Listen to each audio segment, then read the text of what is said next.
Assalamualaikum warahmatullahi wabarakatuh. Jumpa kembali dengan saya Rudi di channel baru saya ini.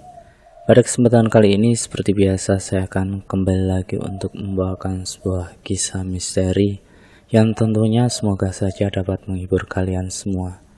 Dan seperti biasa, yuk daripada kita lama-lama langsung saja kita masuk ke dalam ceritanya. Bismillahirrahmanirrahim. Seorang pemuda nampak sedang tersenyum sinis sembari menatap lekat ke arah seorang perempuan muda yang sedang berjalan tergesa ke arahnya. Di tangannya ada secari kertas yang nampaknya sudah diremas-remas oleh tangan perempuan itu. "Di mana Asmi?" tanya perempuan tersebut dengan nada yang tinggi. "Oh, mau cari Asmi? Dia ada di ruangannya lah," jawab si pemuda dengan singkat. "Yati," panggil si pemuda pada perempuan itu. Yati tak menoleh sedikit pun. Ia sama sekali tak menghiraukan panggilan dari Lukman, nama dari si pemuda tadi. Pintu triplek tersebut ditendang paksa oleh Yati. Terlihat seorang laki-laki berusia 30 tahunan sedang duduk di depan komputer yang layarnya masih menyala. "Ada apa? Hah? Masuk seenaknya saja. Apa kau sudah tak tahu arti kata permisi?" ujar si lelaki itu nampak kesal. "Hei Asmi, kau kira aku takut denganmu? Ya memang kau di sini adalah bosku, tapi jangan kau kira selama ini aku yang selalu diam dan sabar menghadapi kelakuan bocahmu itu. Aku takut kau pecat. Tidak, itu sama sekali tak benar. Aku diam karena aku masih lagi menghormatimu sebagai atasanku. Tapi kali ini kau sudah keterlaluan, dan aku sudah tak bisa lagi bersabar dan diam. Kau boleh menghinaku, membuli aku di depan teman-temanmu, tapi jangan pernah sekalipun menghina orang tuaku. Ingat, aku tak akan pernah memaafkan kau Asmi," bentak Yati diiringi air mata yang berlinang. Lalu Yati melemparkan kertas yang tadi ia genggam tepat di wajah Asmi. Setelah Yati keluar, Asmi memungut kertas itu lalu membukanya perlahan-lahan. Kata demi kata ia baca dengan seksama, dan raut wajahnya seketika berubah. "Ya Tuhan, siapa yang membuat surat seperti ini atas namaku?" gumam Asmi. "Kenapa, Mi?" tanya seorang laki-laki lain yang baru saja masuk ke ruangan Asmi. "Ini Di, Yati marah padaku gara-gara surat ini," ucap Asmi. Hadi mengambil surat tersebut dan mulai membacanya. "Astagfirullahaladzim, jelas Yati marah Mi. Dalam surat ini kau menghina orang tuanya. Kalaupun niatmu hanya bercanda, tapi harusnya jangan sampai seperti ini Mi. Ini namanya keterlaluan," ujar Hadi menatap sahabatnya itu. "Demi Tuhan Di, aku tak pernah menulis surat seperti ini. Coba kau perhatikan dengan seksama. Ini bukan tulisanku Di. Kau tahu kan huruf W dan H-ku, bentuk dan cara penulisannya bukan seperti ini. Ini pasti ada yang memfitnahku Di," ujar Asmi sembari menunjuk huruf-huruf yang ia sebutkan. Hadi terdiam. "Ya, jika diperhatikan ini memang bukan tulisanmu, tapi tulisan ini hampir mirip dengan tulisanmu Mi. Lalu siapa yang tulisan tangannya mirip dengan tulisanmu?" Asmi berpikir sejenak, lalu ia mengambil buku absen karyawan yang bekerja di sana. Satu persatu dari puluhan nama itu ia baca, dan sesaat kemudian alis matanya mengerut ketika sampai di sebuah nama. "Lukman Zulwardi," gumam Asmi. "Waduh, apa alasan si Lukman membuat surat seperti itu dan mengatasnamakan kamu?" tanya Hadi. Asmi menggeleng pelan, lalu menutup buku absen itu dan membawanya beserta surat yang dilempar Yati tadi. "Kemana Mi?" tanya Hadi berusaha mengimbangi langkah Asmi yang cepat. "Mencari Lukman. Aku harus tahu apa alasan dia membuat surat ini dan kenapa harus menyangkut pautkan aku di dalamnya," jawab Asmi. Itu Lukman Mi," tunjuk Hadi ke arah seorang laki-laki yang sedang duduk sembari menghisap rokok. "Jelaskan apa maksudmu ini," bentak Asmi. "Apa?" tanya Lukman seolah tak tahu apa-apa. "Aku tahu kau yang menulis surat ini Lukman. Kau jangan pura-pura tak tahu. Apa maksudmu? Hah? Kalaupun kau ingin berkelahi, atau apapun dengan Yati itu urusanmu. Tapi jangan sekali-kali melibatkan aku. Hari ini juga kau kupecat, bentak Asmi. Lukman tertawa keras. Kau lupa ya? Kalau aku sudah menandatangani surat perjanjian kontrak itu selama 5 tahun. Dan kalau kau ingin memberhentikan aku, maka aku bisa saja melaporkan kasus ini ke pihak yang berwajib. Karena aku tak ingin keluar dari sini. Dan kau tak bisa memutuskan aku secara sepihak, Pak Asmi yang terhormat, ujar Lukman tersenyum sinis. Kecuali kau membayar semua uang sisa kontrakku. Itu pun kalau kau mau, lanjut Lukman seraya berjalan menjauh. Asmi menggertakkan giginya dengan mata yang lekat menatap Lukman. Sial, umpat Asmi. Sabar Mi, aku juga tak tahu entah apa maksud dan tujuan dari Lukman membuat semua ini, ujar Hadi. Asmi, kemari nak, ada yang ingin Abah bicarakan.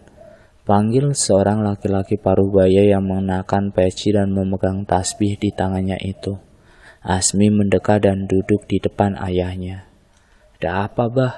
Tanya Asmi sembari membuka toples kue kering yang ada di atas meja. Asmi, apakah Abah ini adalah orang tua yang sangat buruk, yang tak bisa mengajarkan ada dan sopan santun pada anaknya? Tanya Abah menatap Asmi dengan lekat. Asmi tertegun, kue yang hampir ia gigit langsung ia kembalikan. Maksud Abah apa? Apakah selama ini Abah dan Uma pernah mengajarkan kamu untuk berbuat kurang ajar pada orang lain? Sampai-sampai menghina orang tuanya? Hina sekalikah mereka, Mi? Kau tahu kan ayah Yati itu adalah kawan baik Abah? Kenapa kau sanggup menghina Yati dan orang tuanya? Abah malu, Mi. Abah kecewa dengan kelakuanmu, ujar lelaki tua itu sembari menyapu air matanya. Asmi langsung bersujud di kaki ayahnya dan meminta maaf. Demi Allah, Bah, Asmi tak pernah menulis surat itu. Memang benar Asmi sering menjadikan Yati bahan lelucon, tapi Asmi tak pernah sampai menghina orang tuanya. Ini fitnah, Bah, antara Asmi dan Yati, kami diadu domba. Jika memang benar begitu, kau selesaikan masalahmu. Besok kita ke rumah pamanmu, minta maaflah pada mereka, meski bukan kau yang menulis surat itu, ujar Abah sebelum beranjak dari duduknya. Keesokan harinya Abah dan Asmi juga ditemani oleh Hadi mengendarai mobil menuju ke arah tempat tinggal Yati dan orang tuanya. Saat mereka sampai di depan rumah tersebut, terlihat jika Yati sedang menjemur pakaian. Assalamualaikum, Yati. Waalaikumsalam, Paman, jawab Yati sembari menyalami ayahnya Asmi. Namun Yati masih terlihat marah kepada Asmi. Abahmu ada? Ada, Paman. Beliau sedang sakit. Mari, silahkan masuk. Seorang laki-laki parubaya bertubuh kurus terlihat sedang berbaring di ranjang yang sudah mulai dimakan rayap. Sesekali terdengar orang tua itu terbatuk. Ya Allah, kenapa tak dibawa ke rumah sakit saja, Yat? Tanya ayah Asmi. Manalah aku ini punya uang, Man. Untuk makan saja susah sekali, jawab ayahnya Yati. Kau tak perlu khawatir, Yat. Aku yang akan menanggung semua biayanya. Lagi pula kau dan aku itu sudah seperti kakak beradik. Apalagi yang kau sungkankan, ujar ayahnya Asmi. Mi, cepat telepon ambulan. Sakitnya ini bukan main-main. Kalau dibiarkan bisa makin parah, ujar ayah Asmi lagi. Singkatnya, ketika berada di rumah sakit, Asmi dan Hadi juga Yati masih menunggu di luar ketika ayah Asmi pergi bersama dokter yang merupakan kawan lamanya. Beliau ini memiliki riwayat penyakit TBC dan asam lambung yang sudah sangat parah. Sepenggal perkataan dokter yang sempat Asmi curi-curi dengar. Asmi benar-benar merasa bersalah atas surat itu, meskipun bukan dia yang menuliskannya. Seorang laki-laki berusia 25 tahunan datang dengan pakaian yang sangat rapi dan necis. Bagaimana keadaan ayahmu? Tanyanya dengan raut wajah yang khawatir. Yati terisak sembari menggenggam tangan lelaki itu. Sepertinya ia tak mampu untuk berkata-kata. Asmi menatap lekat saat kedua insan itu berpegangan tangan dengan raut wajah yang tak suka. 2 hari kemudian, Asmi, kamu kemana? Tanya Abah. Mau kerja, kenapa, Bah?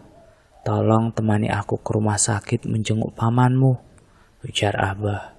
Loh, 2 hari sebelumnya Abah kan pergi sendiri. Kenapa sekarang malah minta ditemani? Apa kau tak ingin menjenguk pamanmu? Kasihan dia, Mi. Iya, Bah. Jadi kapan mau berangkat ke rumah sakit? Tanya Asmi. Assalamualaikum. Selamat pagi, ucap Hadi yang baru saja muncul.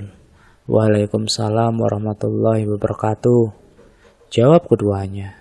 Nah, pas kali kau datang, Di. Sekalian saja kau ikut menjenguk Paman Dayat ke rumah sakit, ujar ayah Asmi seraya tersenyum. Hadi pun ikut tersenyum sembari mengangguk. Di perjalanan ke rumah sakit terlebih dahulu mereka singgah di toko buah untuk oleh-oleh. Saat sampai di depan pintu ruangan rawat ayahnya Yati, terdengar Paman Dayat sedang memarahi seseorang. Kau itu masih jadi suami Dahlia, Ji. Sampai kapanpun aku tak akan pernah merestui hubungan kalian. Ujar Paman Dayat. Assalamualaikum, ucap ayah Asmi. Waalaikumsalam, masuk saja, Man, jawab Paman Dayat dengan lirih. Laki-laki berusia 25 tahun yang kemarin datang segera keluar tanpa berkata-kata setelah Pak Herman, Asmi dan Hadi masuk ke dalam. Bagaimana keadaanmu, Yat? Sehat? Tanya Pak Herman. Beginilah keadaanku, Man. Aku rasa waktuku sudah tak banyak. Kau tak tahu kan, Yati sudah tak punya ibu sejak lama. Aku takut bila nanti aku sudah tiada, Yati akan salah jalan dan memilih laki-laki yang tak tepat untuknya. Seperti laki-laki yang tadi datang. Dia itu masih punya istri, tapi dengan rasa tak bersalahnya hendak melamar anakku. Aku tak akan merestuinya, Man. Tak akan, ujar Paman Daya dengan lirih. Tapi kan, Yat, kalau semisal istri tuanya mengizinkan dengan rela dan ikhlas hati, pernikahan itu bisa saja dilakukan. Aku kenal betul siapa istrinya, Man, dan istrinya tak akan pernah mengizinkan suaminya kawin lagi. Sebab itulah aku menolak keras saat laki-laki itu datang kemari. Ayah Asmi menghela nafas panjang dan mengangguk. Keputusanmu untuk menolak itu sudah benar, Yat. Aku tahu perasaanmu. Kita sebagai orang tua hanya ingin yang terbaik untuk anak-anaknya, ucap Pak Herman kemudian. Herman, kaulah satu-satunya teman dan keluarga yang aku punya. Man, kalau aku meminta satu permintaan, apakah kau akan mengabulkan permintaanku itu? Tanya Paman Dayat lirih dan sesekali terbatuk. Insya Allah, Yat, kalau aku mampu, pasti aku penuhi, jawab Pak Herman. Aku sangat ingin kau mengambil Nur Hayati menjadi mantumu, Man, bawa dia ke dalam keluargamu, dan aku percayakan kalian untuk menjaga putriku jika aku sudah tiada nanti, Man, ucap Paman Dayat yang seketika membuat Hadi dan Asmi terkejut. Dalam diamnya Asmi membayangkan kalau pernikahan sederhana antara Azran, adiknya yang sedang berkuliah di luar daerah, dan Yati terjadi. Perlahan-lahan ia menggeleng sampai membuat Hadi yang ada di sebelahnya langsung menegur Asmi. Ada apa? Bisik Hadi. Sementara itu Pak Herman menatap ke arah Asmi lalu kembali menatap ke arah Paman Dayat. Bagaimana, Man? Apakah permintaanku sangat keterlaluan? Bukan begitu, Yat. Ini kan menyangkut masa depan anak-anak kita. Kalau aku tentu setuju, tapi apakah mereka berdua juga setuju dengan perjodohan ini? Ujar Pak Herman. Asmi, Paman sangat berharap sekali kau mau mengambil Yati menjadi istrimu. Karena bila aku sudah tak ada, Yati hanya tinggal seorang diri. Tak ada siapapun yang akan menjaganya. Asmi terdiam. Pikirannya seketika melayang. Inikah jawaban untuk doa-doanya yang selalu ia panjatkan di setiap malam? Inikah takdir jodoh yang sudah Tuhan persiapkan untuknya? Asmi, panggil Pak Herman. Izinkan saya untuk melaksanakan sholat istikharah terlebih dulu, Bah. Saya permisi, ujar Asmi sebelum berbalik dan pergi meninggalkan ruangan tersebut. Di luar rumah sakit, Asmi melihat Yati dan laki-laki tadi sedang bertengkar hebat. Asmi menghela nafasnya lalu meneruskan langkah ke arah musola. Setelah hampir setengah jam lamanya, Asmi kembali menemui Paman Dayat dan juga ayahnya. Hadi pun masih duduk bersandar di tembok, dan Yati juga ada di sana. Mata gadis itu sembab dan merah. Jelas sekali kalau dia habis menangis. "Bagaimana Asmi?" tanya Paman Dayat penuh harap. Asmi menarik nafas panjang sebelum memberikan jawabannya.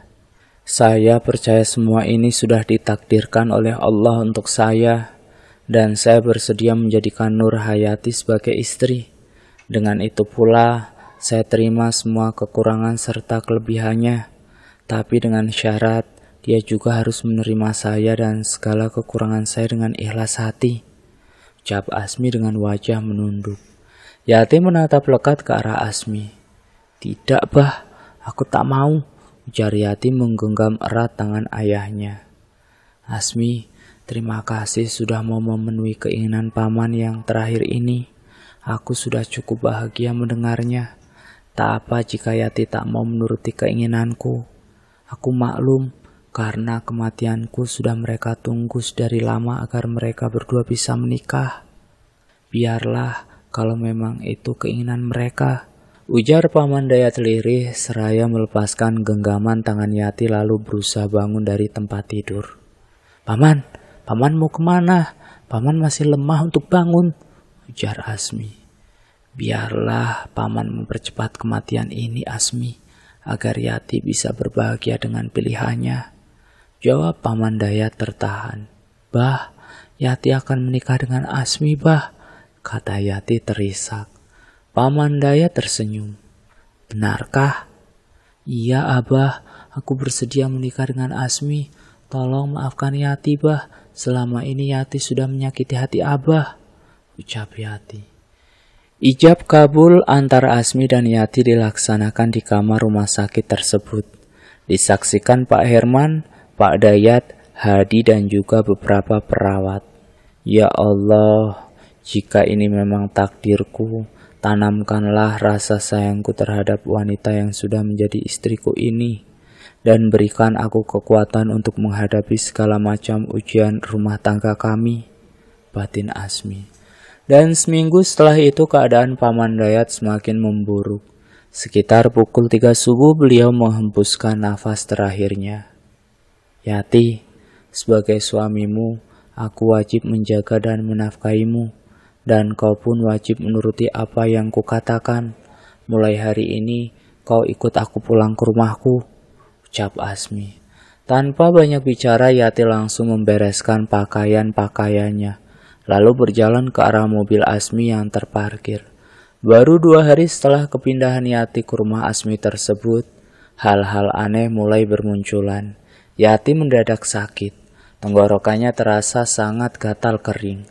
Bahkan kepalanya yang semula bersih tanpa kutu kini mulai gatal. Saat digaruk-garuk, kutu itu sudah tersangkut di kuku-kukunya. Dan saking banyaknya, jika disisir dengan sisir biasa pun akan banyak sekali kutu-kutu yang berjatuhan. "Ya Tuhan, kenapa kutumu bisa sebanyak ini?" ujar Asmi yang menyaksikan saat-saat Yati menyisir rambutnya. "Aku tak cocok tinggal di rumahmu. Sebelumnya seekor pun kutu-kutu ini tak pernah hinggap di kepalaku," jawab Yati dengan ketus. "Coba aku bantu cari kutu-kutumu," kata Asmi mulai mendekat. Sambil berdiri ia mulai menyisir rambut-rambut istrinya. "Au!" ringis Yati saat sisir yang dipegang Asmi menyentuh permukaan kulit kepalanya yang ada benjolan sebesar kemiri. Ujung sisir tersebut nampak ada sedikit darah dan nanah, membuat Asmi penasaran dengan benjolan itu. Perlahan ia menyibak rambut yang menutupi benjolan di kepala Yati dan saat terbuka, benjolan tersebut mengeluarkan bau busuk. Di pinggir-pinggirnya ada banyak kutu yang sedang berkumpul seolah sedang menyaksikan pertunjukan belatung yang menggeliat-geliat di dalam benjolan yang sudah pecah tersebut. Membuat perut Asmi seketika mual. Asmi langsung berlari ke arah jendela dan muntah di sana. "Kau menghina aku?" "Hah?" bentak Yati. "Tidak, sungguh aku tak menghinamu. Benjolan di kepalamu ada belatungnya. Ini sudah tak wajar, Ti. Lebih baik kita ke rumah sakit ya, biar dokter yang obati," bujuk Asmi. Sepulangnya dari rumah sakit, keadaan kepala Yati bukannya membaik malah semakin bertambah parah. Dan Asmi akhirnya mencari obat herbal untuk menghilangkan kutu-kutu di kepala Yati. Ia menumbuk beberapa daun sirsak lalu membalurkannya ke kepala Yati. Baunya sangat menyengat dan kata orang baunya itu sangat tidak disukai oleh beberapa jenis kutu. Namun kutu-kutu di kepala Yati ini sepertinya kebal dengan obat-obatan yang herbal maupun dari dokter. Bahkan rambut-rambut Yati mulai rontok karena terlalu sering digaruk. Hampir setiap malam ia menangis menahan gatal di kepalanya yang semakin menjadi. Asmi, coba kau bawa Yati ke rumah Ustadz Mansur. Karena Abah lihat keadaan istrimu itu makin aneh saja. Abah bukannya suudon, tapi siapa tahu ada orang yang tak suka dengan pernikahan kalian ini, lalu berulah dengan cara seperti ini, ujar Pak Herman. Asmi tertegun, ia mengangguk perlahan.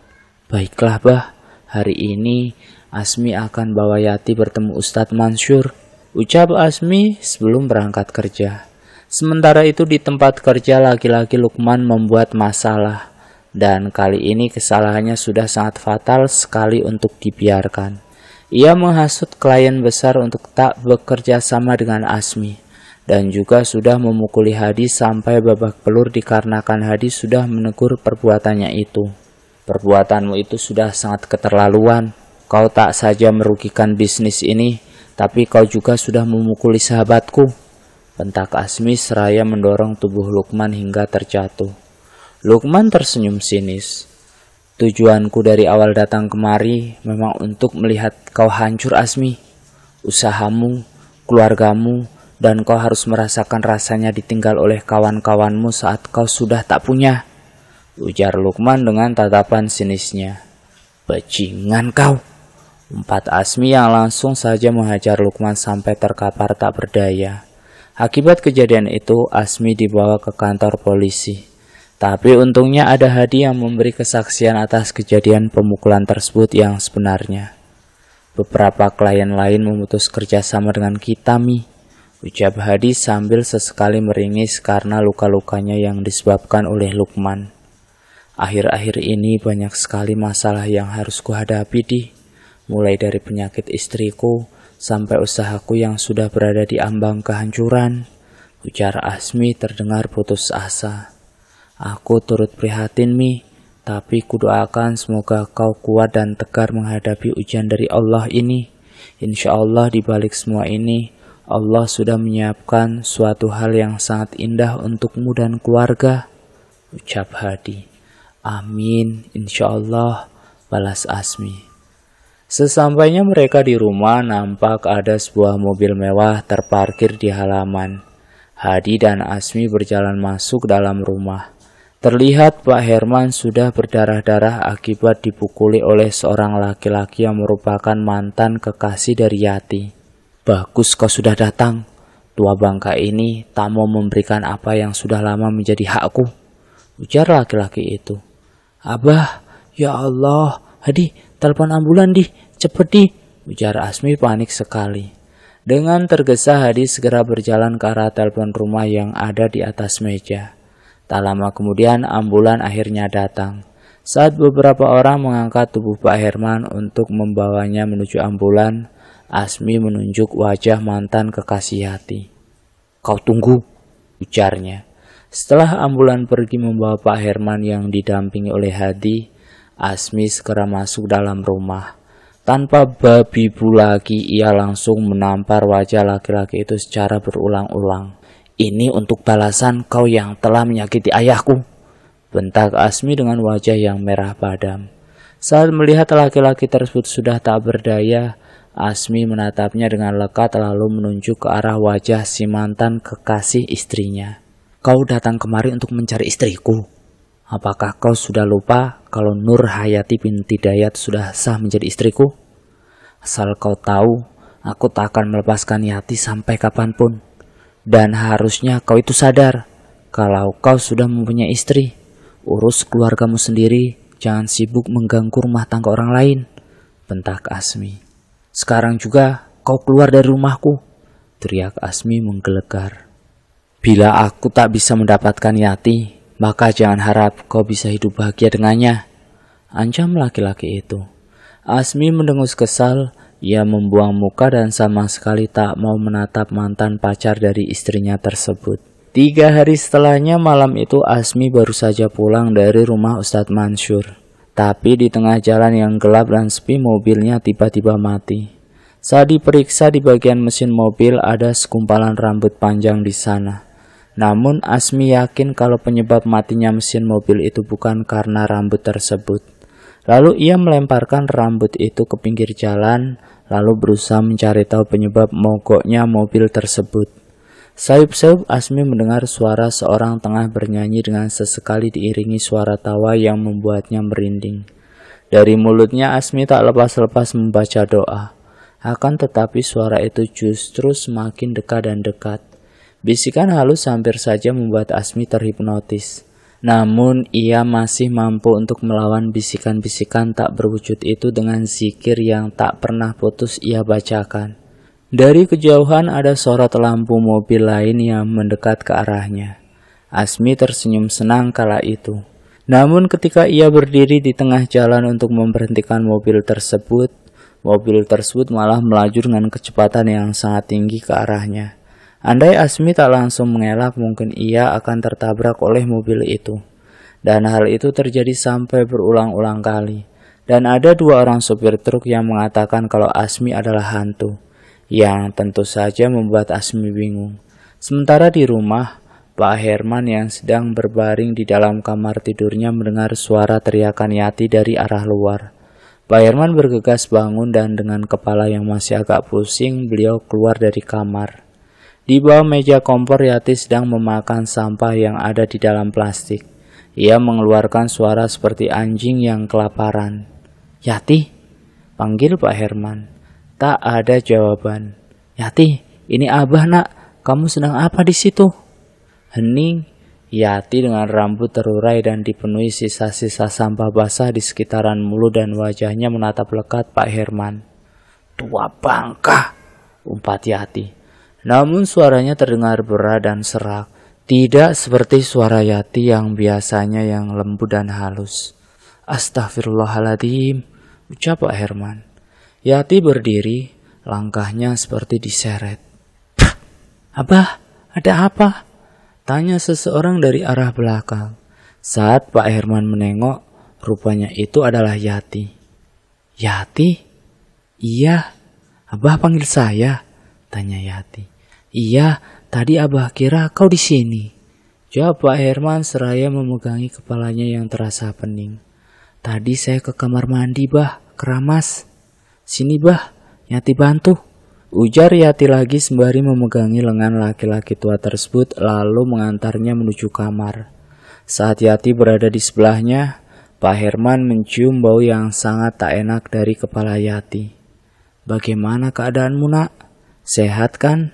tanya Pak Herman. "Alhamdulillah, Bah, sehat," jawab Yati. "Ini sudah jam segini, kenapa Asmi belum pulang-pulang juga ya?" "Mungkin dia lagi di jalan, Bah." "Ya sudah, Abah istirahat dulu ya," ucapnya. Yati melangkah meninggalkan kamar Pak Herman. Ia berjalan menuju ke kamar yang ia dan Asmi tempati. Namun saat ia melewati jendela besar yang tirainya terbuka dan mengarah langsung ke halaman samping, terlihat seorang perempuan bergaun putih tengah memiring-miringkan tubuhnya ke kiri dan ke kanan. Rambutnya panjang melebihi pinggang. Sambil menggaruk-garuk kepalanya yang sangat gatal, Yati berjalan pelan lebih dekat ke arah jendela.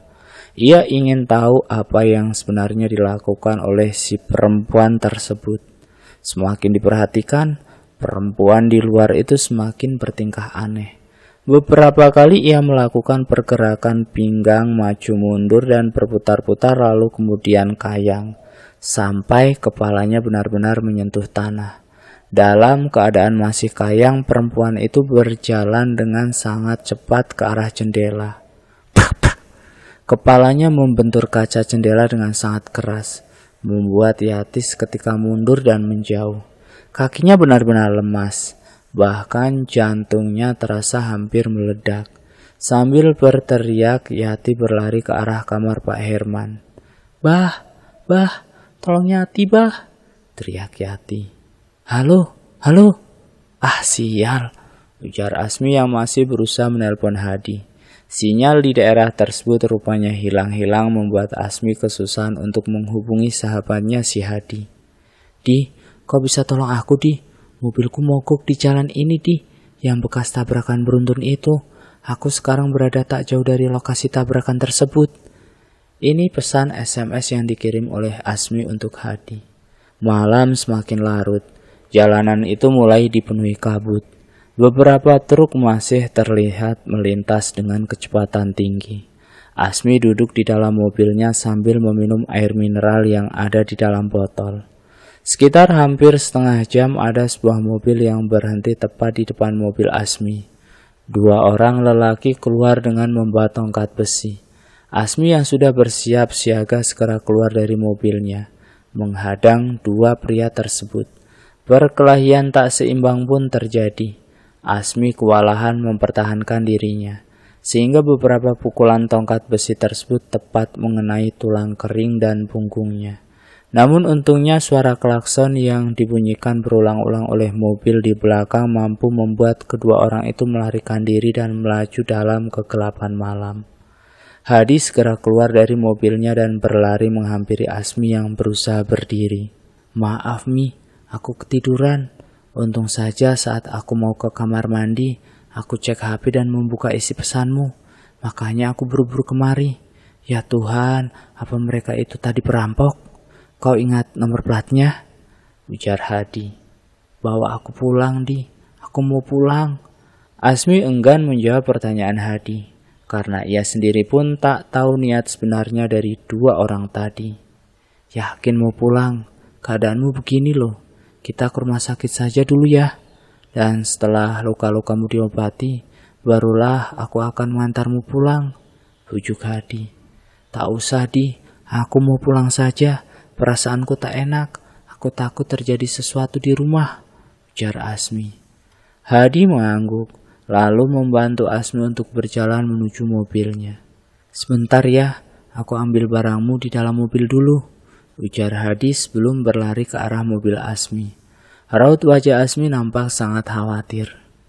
Yuk, ujar Hadi yang baru saja masuk dan duduk di belakang setir. Mobil tua tersebut melaju menembus kabut yang menutupi jalanan. Sekitar 2 kiloan dari tempat itu mereka dikagetkan dengan sebuah lemparan batu yang mengenai kaca mobil yang membuat kaca tersebut pecah.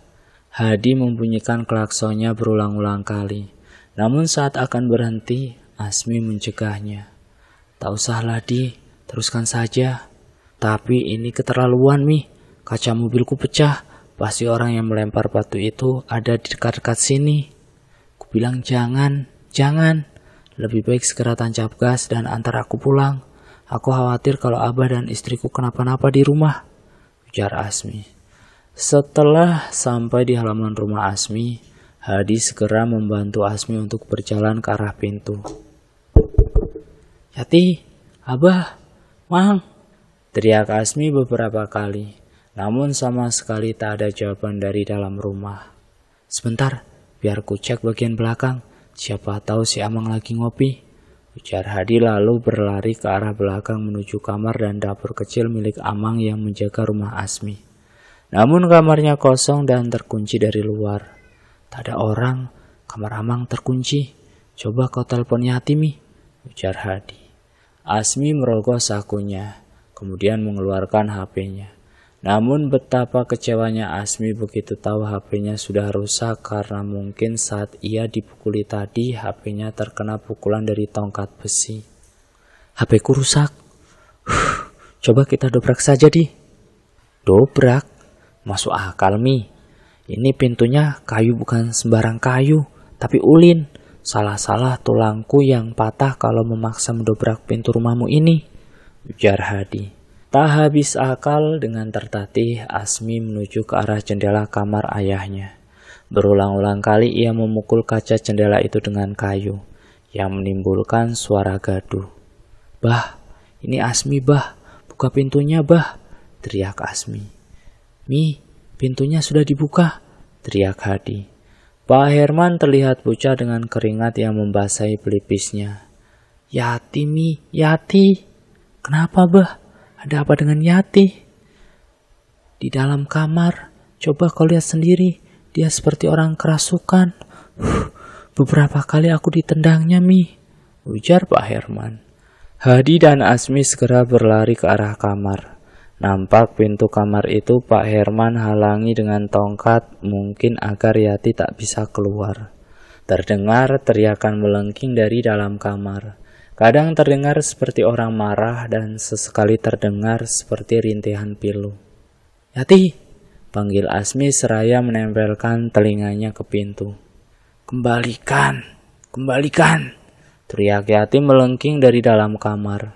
Gendang telinga Asmi berdengung sakit.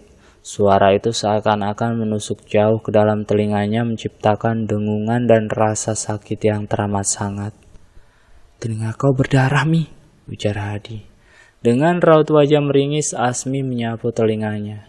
Darah yang hangat masih terasa terus mengalir keluar dari dalam telinganya. Allahu Akbar, Allahu Akbar, ucap Pak Herman memegangi pundak Asmi. Asmi memejamkan matanya. Kepalanya mulai terasa pening dan tiba-tiba saja perutnya menjadi mual. Asmi muntah. Terdengar suara gemerincing ketika muntahan Asmi menyentuh lantai. Beberapa buah paku kecil tergeletak di antara darah yang keluar dari mulut Asmi. Tidak hanya sampai di situ, rasa mual dan pening masih Asmi rasakan. Dadanya terasa sesak ketika ada sesuatu yang menggeliat keluar dari dalam tenggorokannya. 2 ekor ular kecil dengan warna hitam putih bercampur darah menggeliat-geliat di lantai. Pak Herman dan Hadi ternganga seolah tak percaya. Santet, ini santet, ujar Hadi yang langsung menginjak ular-ular kecil tersebut. Tubuh Asmi ambruk, ia terjatuh ke lantai. Pak Herman sangat panik kala itu.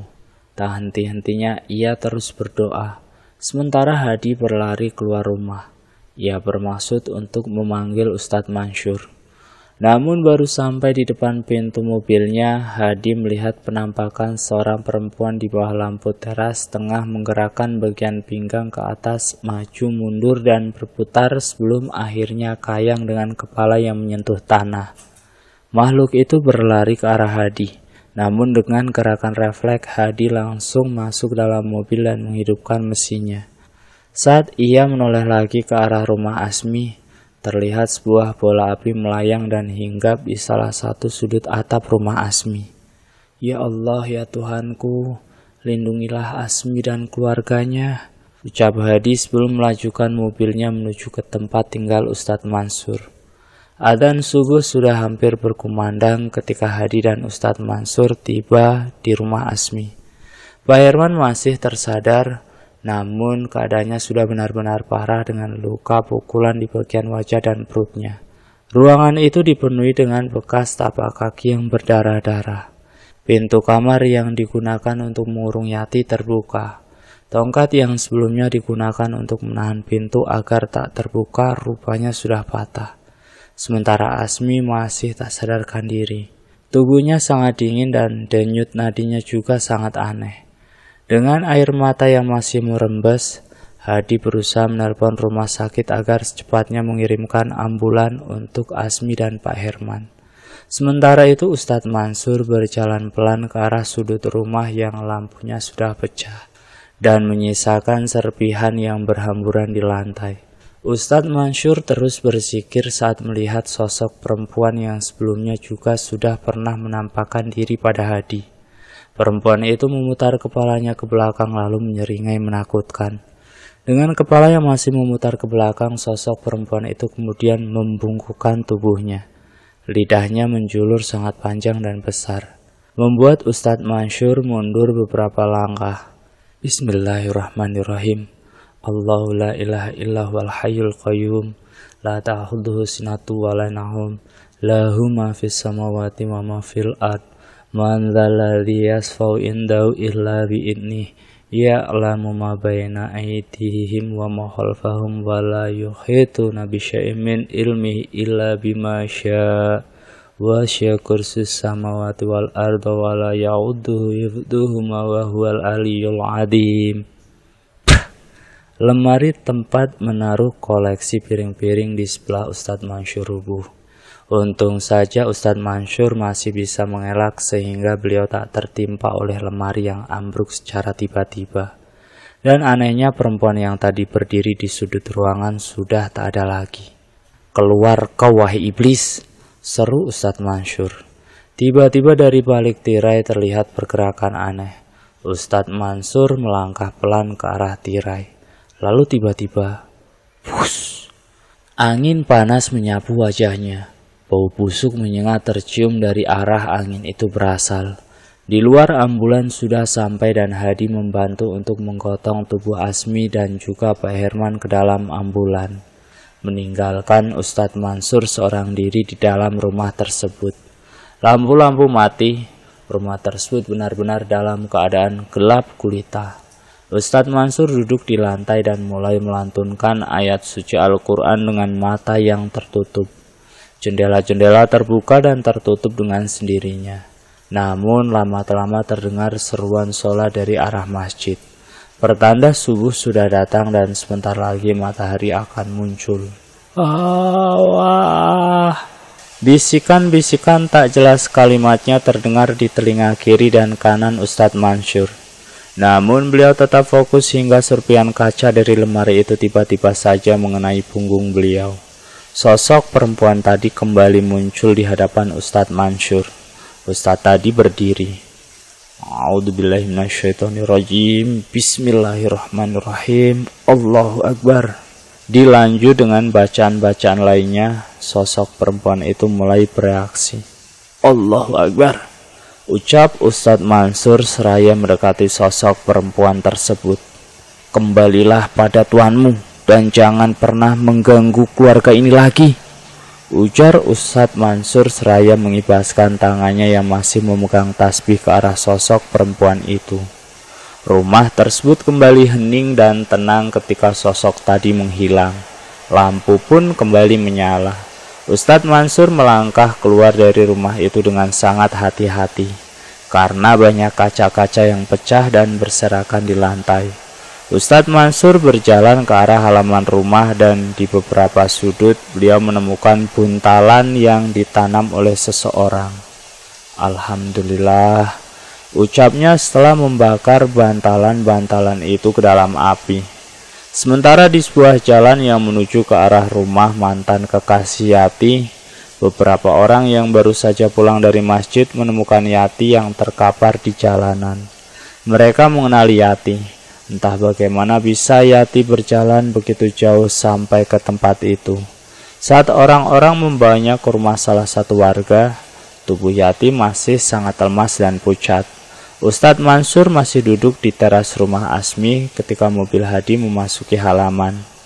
Maaf Ustadz, saya tadi panik sekali sehingga lupa kalau Pak Ustadz masih berada di dalam rumah, ucap Hadi. Tak apa, bagaimana keadaan Pak Herman dan Asmi? Alhamdulillah, Asmi sudah tersadar, ada luka besar di bagian langit-langit mulutnya. Mungkin tergores paku yang semalam dia muntahkan.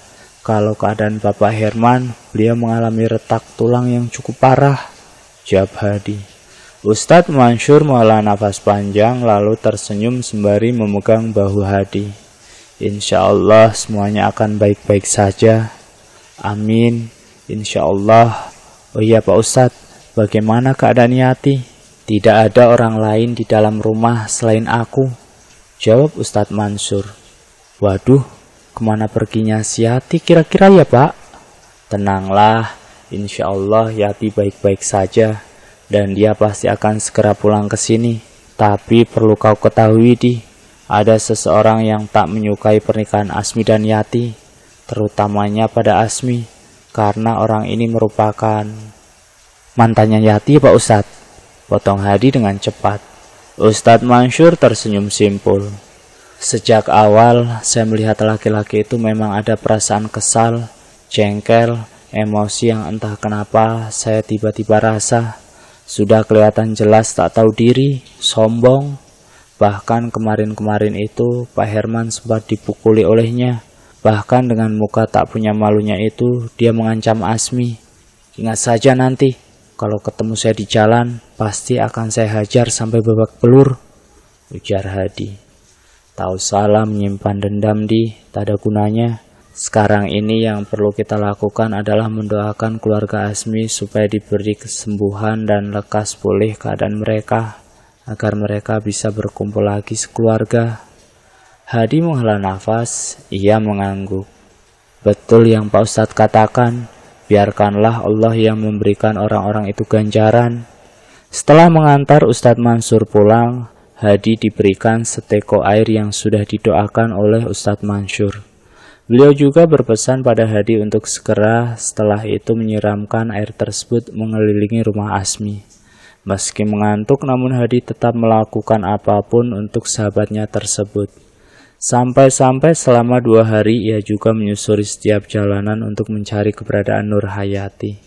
Sampai akhirnya kata hati menuntunnya ke sekitaran daerah tempat tinggal Yati dulu. Dan tepat saat itu Yati tengah duduk berjemur dengan muka pucatnya di sebuah teras rumah penduduk.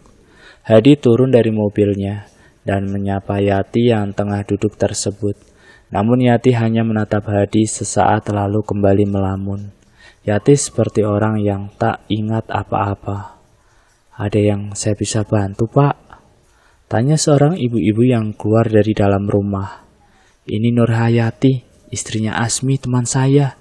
Dia pergi dari rumah karena ada sedikit masalah. Dan sekarang suaminya juga mertuanya sedang dirawat di rumah sakit karena masalah itu," ujar Hadi berusaha menjelaskan dengan singkat. "Perampokan ya, Pak?" "Bukan. Tapi semacam apa ya sebutannya? Susah saya menjelaskan, Bu. Susah disebut," jawab Hadi sembari tertawa. Singkatnya, Hadi berhasil membawa pulang Yati dan memeriksakannya ke rumah sakit. Tapi dokter sama sekali tak menemukan penyebab hilangnya ingatan Yati. Karena tak ada tanda-tanda sakit serius, apalagi sampai menghilangkan ingatannya. Singkat cerita, sebulan telah berlalu. Asmi sudah kembali bisa beraktivitas seperti biasa. Tapi Pak Herman masih harus duduk di kursi roda meski keadaannya sudah berangsur-angsur pulih. Asmi merawat Yati dan ayahnya setiap hari. Sementara Hadi mengambil alih semua kerjaan Asmi meskipun usaha Asmi sudah berada di ujung tanduk kebangkrutan. Asmi juga rutin membawa Yati bertemu Ustadz Mansur dan membawanya berobat secara tradisional. Dan setelah hampir 3 bulan, keadaan Yati sudah kembali membaik. Karena ketulusan Asmi merawatnya, akhirnya Yati pun mulai perlahan-lahan membuka pintu hati untuk Asmi. Begitupun juga dengan Asmi yang sudah mencintai Yati. Malam itu adalah malam pertama bagi keduanya setelah berbulan-bulan pernikahan yang tak harmonis. Setelahnya rumah tangga Yati dan Asmi mulai diwarnai dengan banyak warna. Yati selalu mendukung Asmi meski usahanya sudah benar-benar bangkrut. Bahkan mobilnya pun sudah terjual habis. Untungnya Asmi memiliki teman seperti Hadi yang selalu ada untuknya. Hadi memberikan semua tabungan yang ia miliki dan sebagian dari hasil menjual mobil tuanya pada Asmi untuk modal awal Asmi membuka bisnis yang baru. Yang bangkrut itu hanya usahamu, bukan otakmu. Kau itu otak pebisnis, Mi.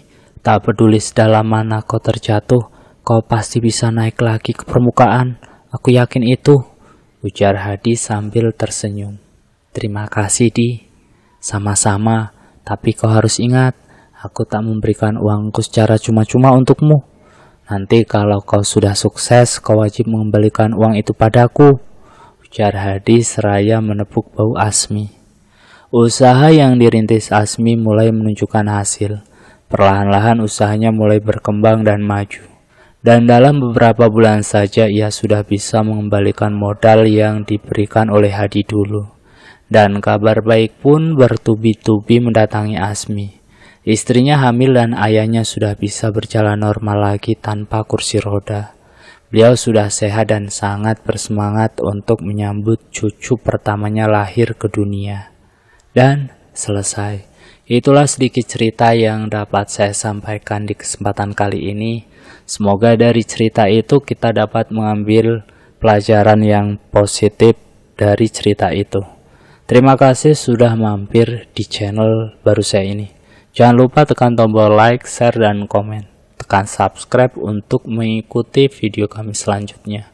Wassalamualaikum warahmatullahi wabarakatuh.